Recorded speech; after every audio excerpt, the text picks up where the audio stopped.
ಸೋನು ನಿಗಮ್ ಬೆಂಗಳೂರಿನ ಒಂದು ಖಾಸಗಿ ಕಾರ್ಯಕ್ರಮಕ್ಕೆ ಬಂದಂಥ ವ್ಯಕ್ತಿ ಸಂಗೀತ ಸಂಜೆಯಲ್ಲಿ ಆ ಕಾರ್ಯಕ್ರಮದಲ್ಲಿ ಪಾಲ್ಗೊಂಡಿದ್ದಂಥ ಕನ್ನಡಿಗರು ಕನ್ನಡ ಹಾಡಾಡಿ ಕನ್ನಡ ಕನ್ನಡ ಅಂತ ಹೇಳಿ ಕೂಗಿದಾಗ ಸೋನು ನಿಗಮ್ ಒಂದು ಮಾತು ಹೇಳ್ತಾನೆ, ಕನ್ನಡ ಕನ್ನಡ ಅನ್ಬೇಡಿ, ಅದಕ್ಕೆ ಮೊನ್ನೆ ಕಾಶ್ಮೀರದಲ್ಲಿ ಭಯೋತ್ಪಾದಕರು 26 ಜನರನ್ನು ಕೊಂದಿದ್ದು ಅನ್ನುವ ಮಾತನ್ನು ಕನ್ನಡ ಆಡಿ ಅನ್ನೋದಕ್ಕೂ ಕಾಶ್ಮೀರದಲ್ಲಿ ನಡೆದಂಥ ಭಯೋತ್ಪಾದನೆಗೂ ಏನು ಸಂಬಂಧ? ಸೋನು ನಿಗಮನ್ನು ಬೆಳೆಸ್ತೋರು ಅವತ್ತು ಹಿಂದಿಯವರು ಕೈ ಬಿಟ್ಟಾಗ ಕನ್ನಡಿಗರು ಕರ್ನಾಟಕಕ್ಕೆ ಕರೆತಂದು ಕನ್ನಡ ಚಿತ್ರರಂಗದ ಮುಖಾಂತರ ನೂರಾರು ಹಾಡುಗಳನ್ನು ಹಾಡಿಸಿ ಅವ್ರನ್ನ ಬೆಳೆಸ್ತಂಥದ್ದು ಕನ್ನಡಿಗರು. ಅವರಿಗೆ ಕನ್ನಡದ ಹಾಡುಗಳು ಗೊತ್ತಿದೆ, ಕನ್ನಡದ ನೂರಾರು ಹಾಡುಗಳನ್ನು ಹಾಡಿದ್ದಾರೆ.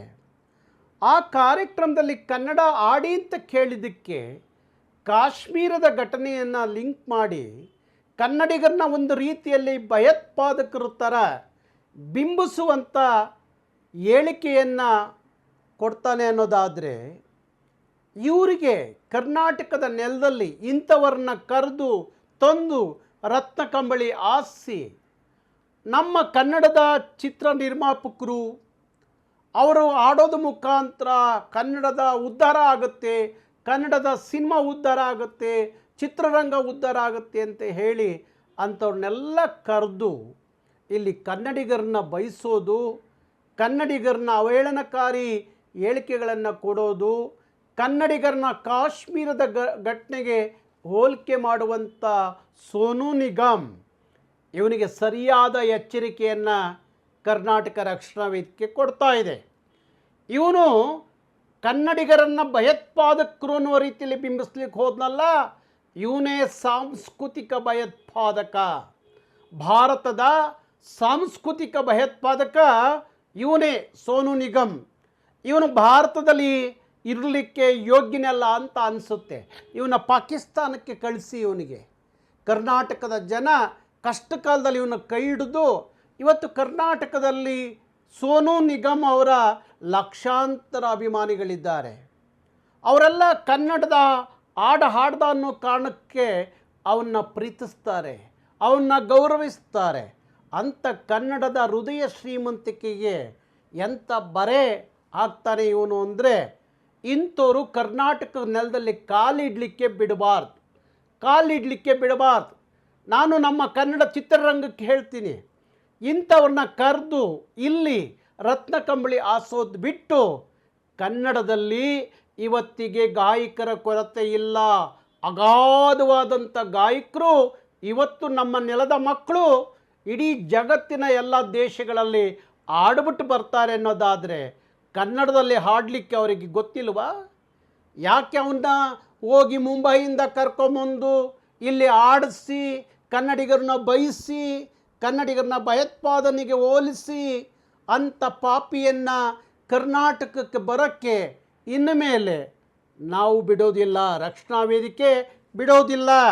ಅವನು ಹೆಂಗೆ ಬರ್ತಾನೆ ಇನ್ಮೇಲೆ ಇಲ್ಲಿ ಅವನು ಮ್ಯೂಸಿಕಲ್ ಲೈಕ್ ಮಾಡಲಿ, ಇಲ್ಲಿ ಅವನು ಮ್ಯೂಸಿಕ್ ಕಾರ್ಯಕ್ರಮಗಳನ್ನ ಅವನು ಪಾಲ್ಗೊಳ್ಳಿ ನೋಡ್ತೀವಿ ಕರ್ನಾಟಕದ ನೆಲದಲ್ಲಿ. ಅದು ಹೆಂಗೆ ಬಂದು ಕಾರ್ಯಕ್ರಮ ಮಾಡಿ ವಾಪಸ್ ಹೋಗ್ತಾನೆ ನಾನು ನೋಡ್ತೀನಿ.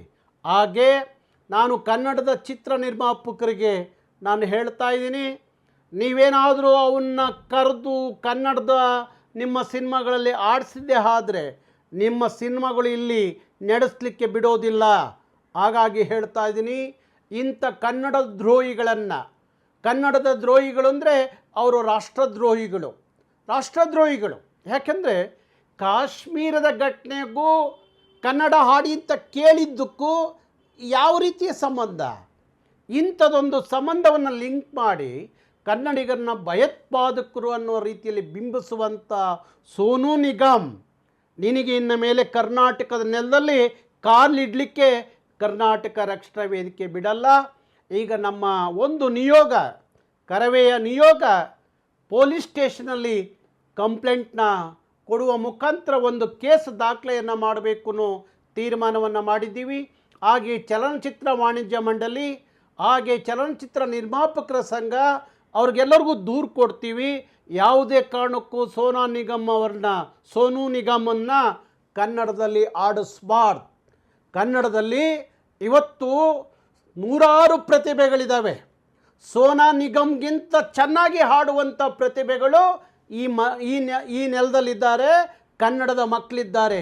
ಅವ್ರಿಗೆ ಅವಕಾಶ ಕೊಟ್ಟು ಅವ್ರನ್ನ ರಾಷ್ಟ್ರ ಮಟ್ಟದಲ್ಲಿ, ಅಂತಾರಾಷ್ಟ್ರ ಮಟ್ಟದಲ್ಲಿ ಅವ್ರನ್ನ ತಗೊಂಡು ಹೋಗುವಂಥ ಕೆಲಸ, ಜವಾಬ್ದಾರಿ ಕರ್ನಾಟಕದ ನೆಲದಲ್ಲಿ ಸಿನಿಮಾ ಮಾಡ್ತಿರಲ್ಲ ನೀವು, ಕನ್ನಡದ ಸಿನಿಮಾ ಮಾಡಿ ಕನ್ನಡಿಗರನ್ನು ದುಡ್ಡು ತಗೋತಿರಲ್ಲ ನೀವು, ನಿಮಗೆ ಸ್ವಾಭಿಮಾನ ಇದ್ದರೆ ಇನ್ಮೇಲೆ ಅಂಥವ್ರನ್ನ ಕರೆದು ಆಡಿಸಿ ಕನ್ನಡಿಗರಿಗೆ ಬಯಸೋದು ಬಿಟ್ಟು ಕನ್ನಡದ ಮಕ್ಕಳ ಕೈಲಿ ಹಾಡಿಸಿ ನಿಮ್ಮ ಸಿನಿಮಾದಲ್ಲಿ. ಅವನ ಅಪ್ಪನಂಗೆ ಹಾಡುವಂಥ ಗಾಯಕರು ಕನ್ನಡದಲ್ಲಿದ್ದಾರೆ. ಹಾಗಾಗಿ ಇದು ಎಚ್ಚರಿಕೆ ಮಾತು ಅಂತಲಾದರೂ ಬೇಕಾದ್ರೆ ಅಂದ್ಕೊಳ್ಳಿ ನೀವು. ಇನ್ಮೇಲೆ ಯಾವುದೇ ಕಾರಣಕ್ಕೂ ಸೋನು ನಿಗಮ್ ಕರ್ನಾಟಕದ ನೆಲದಲ್ಲಿ ಕಾಲಿಡಂಗಿಲ್ಲ, ಕಾಲಿಡಕ್ಕೆ ಬಿಡಲ್ಲ ಅನ್ನೋದು ಕರ್ನಾಟಕ ರಕ್ಷಣಾ ವೇದಿಕೆಯ ಆಗ್ರಹ. ಯಾಕೆ ಅಂದರೆ ಈ ನೆಲಕ್ಕೆ ಬಂದು ಈ ನೆಲದಲ್ಲಿ ಬದುಕು ಕಟ್ಕೊಂಡು ಇವತ್ತು ಹಿಂದಿ ಭಾಷೆಯನ್ನು ಹೇರುವ ಮುಖಾಂತರ ದಬ್ಬಾಳಿಕೆ ದೌರ್ಜನ್ಯ ಮಾಡುವಂಥ ಇಂಥವ್ರನ್ನೆಲ್ಲರನ್ನೂ ನಾವು ಸಹಿಸ್ಕೊಂಡ್ರೆ ಭಾರಿ ಕಷ್ಟ ಆಗುತ್ತೆ. ಕನ್ನಡಿಗರೇ ಎಚ್ಚೆತ್ಕೊಳ್ಳಿ. ಇಂಥವರಿಗೆ ಮಣೆ ಹಾಕುವ ಕೆಲಸವನ್ನು ಮಾಡಬೇಡಿ. ನಮ್ಮ ನೆಲದ ಮಕ್ಕಳನ್ನು ಬೆಳೆಸಿ ಎಲ್ಲ ಕ್ಷೇತ್ರದಲ್ಲಿ ಕನ್ನಡಿಗರೇ ಸಾರ್ವಭೌಮರಾಗಿ ಬೆಳೆಯುವಂಥದ್ದು ಆಗಬೇಕು. ಎಲ್ಲಿಂದಲೂ ಹೋಗಿ ಕರ್ತಂದು ಬೆಳೆಸೋದು ಆಗಬಾರ್ದು. ನೋಡಿ, ಎಸ್ ಪಿ ಬಾಲಸುಬ್ರಹ್ಮಣ್ಯಂ ಸಾವಿರಾರು ಹಾಡುಗಳನ್ನು ಹಾಡಿದ್ರು ಕನ್ನಡದಲ್ಲಿ. ಅವರಿಗೆ ಕನ್ನಡಿಗರ ಋಣ ಅನ್ನೋದು ಅವರಿಗೆ ಗೊತ್ತಿತ್ತು. ಅವರು ಎಷ್ಟೋ ಸಲ ಹೇಳ್ಕೊಂಡ್ರು, ಮತ್ತೆ ಮರುಜನ್ಮ ಅನ್ನೋದಿರೋದಿದ್ದರೆ, ಪುನರ್ಜನ್ಮ ಅನ್ನೋದು ಇರೋದಾದರೆ ನಾನು ಕನ್ನಡ ನೆಲದಲ್ಲಿ ಹುಟ್ಟಿ ಬರ್ತೀನಿ, ಕನ್ನಡಿಗರು ನನ್ನ ಪ್ರೀತಿ ಮಾಡ್ತಾರೆ, ಈ ಕನ್ನಡದ ನಾಡಲ್ಲಿ ನಾನು ಮತ್ತೆ ಹುಟ್ಟಬೇಕು ಅನ್ನೋ ಮಾತನ್ನು ಹೇಳ್ತಾರೆ. ಸೋನು ನಿಗಮ್, ಆ ಋಣ ನಿನಗೆ ಬರಬೇಕಾಗಿತ್ತು. ನಿನ್ನ ಹಿಂದಿ ಭಾಷಿಕರು ಕೈ ಬಿಟ್ಟಾಗ ಕನ್ನಡಿಗರು ನಿನ್ನ ಕೈ ಹಿಡಿದ್ರು. ಆದರೆ ಇವತ್ತು ಕನ್ನಡಿಗರನ್ನು ಭಯೋತ್ಪಾದಕರಿಗೆ ಹೋಲಿಕೆ ಮಾಡ್ತೀಯ ಅನ್ನೋದಾದರೆ ನೀನು ಇನ್ಮೇಲೆ ಕರ್ನಾಟಕ ಬರೋಂಗಿಲ್ಲ. ಕನ್ನಡ ಸಿನಿಮಾ ನಿರ್ಮಾಪಕರು ಕನ್ನಡ ಸಿನಿಮಾಗಳಲ್ಲಿ ಅವನ ಕೈಲಿ ಆಡಿಸೋಂಗಿಲ್ಲ. ಇದು ಕರವೆಯ ಎಚ್ಚರಿಕೆ. ಆ ಥರದ್ದೇನಾದರೂ ಮುಂದೆ ನೀವೇನಾದರೂ ಮಾಡಿದ್ರೆ ಕರವೇ ಯಾವ ರೀತಿಯ ಹೋರಾಟಕ್ಕೆ ಬೇಕಾದರೂ ಸಿದ್ಧ ಇದ್ದೀವಿ. ನಿಮ್ಮಂಥವ್ರನ್ನ ಎದುರಿಸುವ ಶಕ್ತಿ ಕರವೆಗಿದೆ, ಎದುರಿಸ್ತೀವಿ.